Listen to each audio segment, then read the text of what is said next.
Halo, Assalamualaikum warahmatullahi wabarakatuh.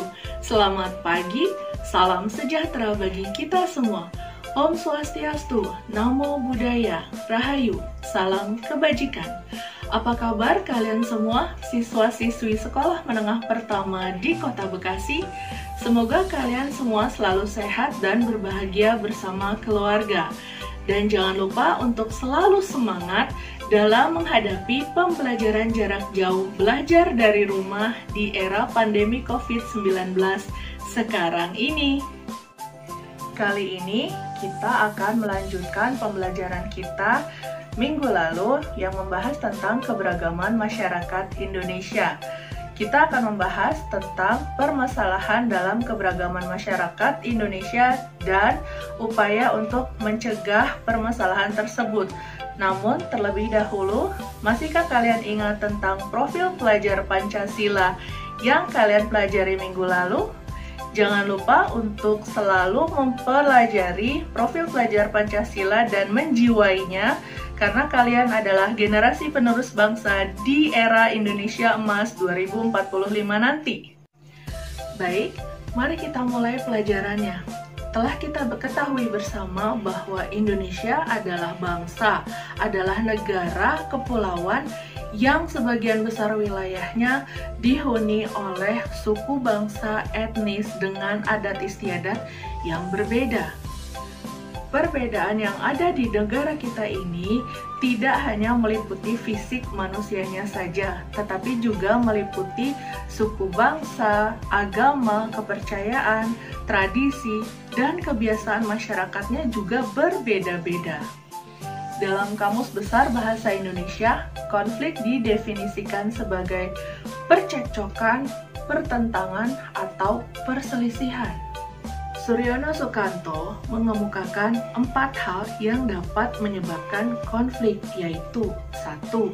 Perbedaan antar individu, yang kedua, perbedaan kebudayaan, yang ketiga, perbedaan kepentingan, dan yang keempat, perubahan sosial. Terdapat beberapa sikap yang dapat menyebabkan konflik itu bisa terjadi. Yang pertama contohnya, primordialisme yang berlebihan. Yang kedua, etnosentrisme. Yang ketiga, diskriminasi. Yang keempat, eksklusivisme, dan yang lain sebagainya. Suryono Sukanto menyebutkan setidaknya ada 5 bentuk konflik yang ada dalam masyarakat Indonesia. Yang pertama, konflik antar individu.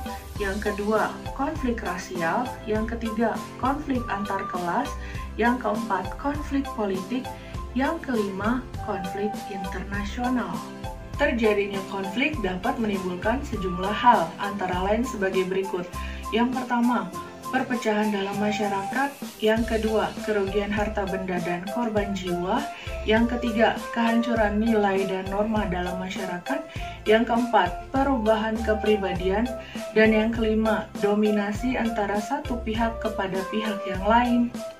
Itu tadi konflik atas keberagaman dalam masyarakat Indonesia.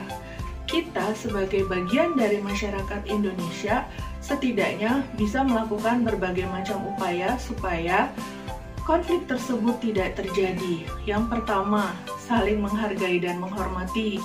Yang kedua, menjaga semangat persatuan dan kesatuan.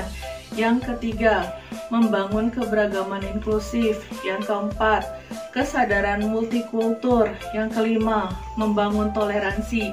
Dan yang keenam, membangun semangat sensitivitas gender. Karena apa? Sejatinya kita manusia memang berbeda. Terlebih, Indonesia adalah negara yang ditakdirkan oleh Tuhan tentang keberagamannya yang beraneka macam. Sedangkan pemerintah sebagai bagian dari bangsa dan negara ini juga harus melakukan upaya untuk mencegah konflik keberagaman masyarakat Indonesia agar tidak terjadi. Upaya yang dapat dilakukan pemerintah ada 2. Yang pertama, upaya preventif atau pencegahan. Yang kedua, upaya represif atau penindakan. Upaya preventif atau pencegahan bisa dilakukan pemerintah dengan cara memberikan jaminan hak-hak dan kewajiban masyarakat warga negara Indonesia supaya adil dan merata, sehingga masyarakat Indonesia merasa aman.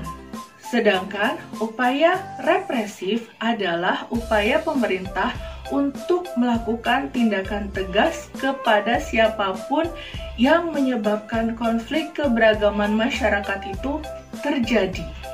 Baiklah, itu tadi pelajaran kita kali ini. Semoga kalian dapat mengambil hikmah dari keberagaman masyarakat Indonesia. Hargailah perbedaan itu karena Indonesia memang terlahir sebagai negara yang beraneka rupa. Hiduplah damai dengan keberagaman yang tampak nyata di depan kita karena berbeda itu indah. Sekian dari saya Oki Pratiwi SHMPD, pamit. Assalamualaikum warahmatullahi wabarakatuh. Selamat pagi.